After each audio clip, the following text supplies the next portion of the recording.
Hey guys, welcome back for another adventure. When I started doing woodworking and trying to sell stuff, I never wanted to make what everybody else was making. I was always looking for something different. And when I got into wood turning, of course, one of the first things I made was bowls. And you've seen me make bowls, and I finish my bowls with epoxy because that's different from everybody else. But I'm looking for a way to step my game up. So I've got this bowl blank that's been sitting on the bench for a couple months that I started and just never finished. It had some cracks. You can see I filled with CA glue here on the back.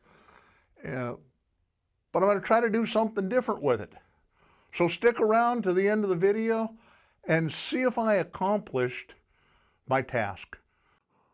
So I'm taking the upper lip of the bowl off with the square edge scraper, and then we're going to use some detail gouge and a square carbide tipped gouge to cut a groove so that we can fill with epoxy.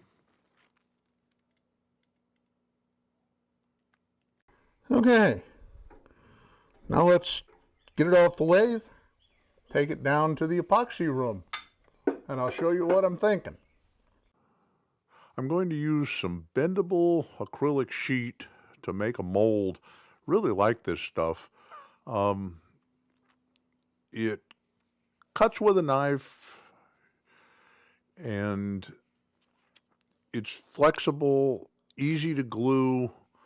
You can see I've got a flat piece for the bottom and a short piece to come up the sides that I can wrap around the bowl.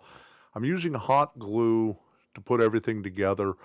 I prefer hot glue over silicone simply because the hot glue sets up in about 5 minutes. Silicone takes 24 hours. This definitely makes my workflow a little faster. So here we are putting it around, and then we're going to seal the two pieces together.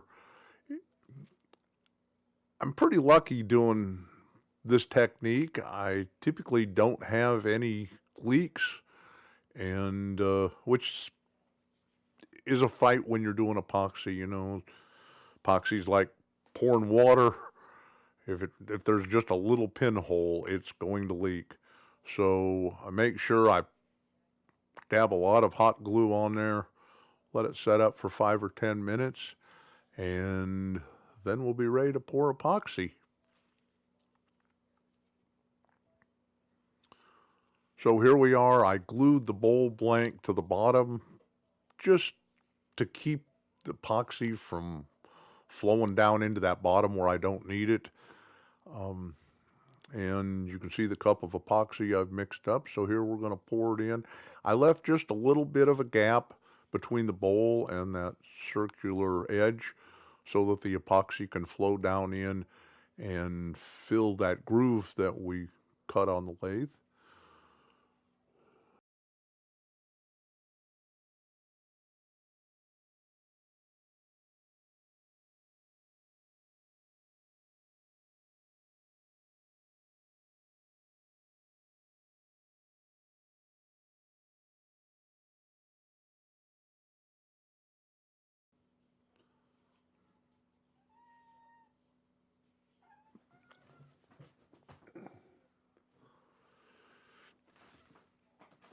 And there it is, filled with epoxy.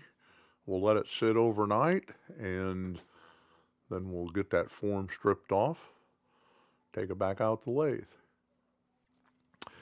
And there it is with the form off of it. Let's get it mounted on the lathe and get that epoxy turned down.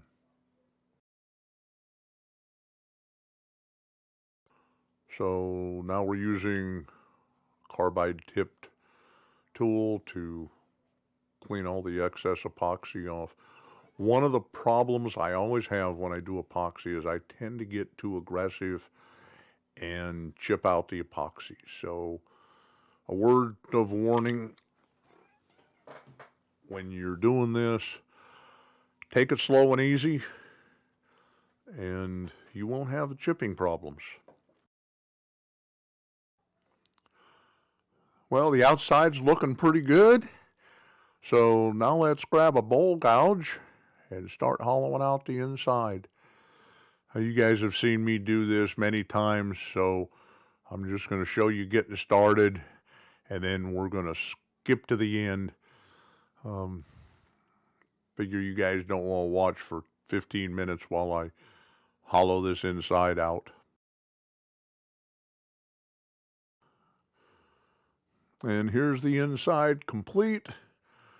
Now let's get some sandpaper and sand this thing down and get it ready to pour epoxy. Down in the epoxy room, we're going to mix up some epoxy and get this bowl coated.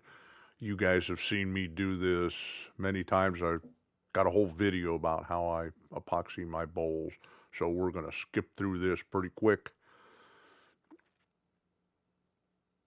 Here we are, just painting it on with a paintbrush. I found that's an easy way to do it. Sometimes I just use my fingers, and other times I use the brushes, but both methods work. Okay, complete epoxied. We'll leave her set for about 24 hours to set up, and then I'll show you the finished results. And here it is, guys, complete. That ring, I think, steps the bowls up to the next level. It's a beautiful bronze on this bowl. Epoxy came out fabulous. Hope you enjoyed the video. Check out some of my other ones. Hit that like. Thanks.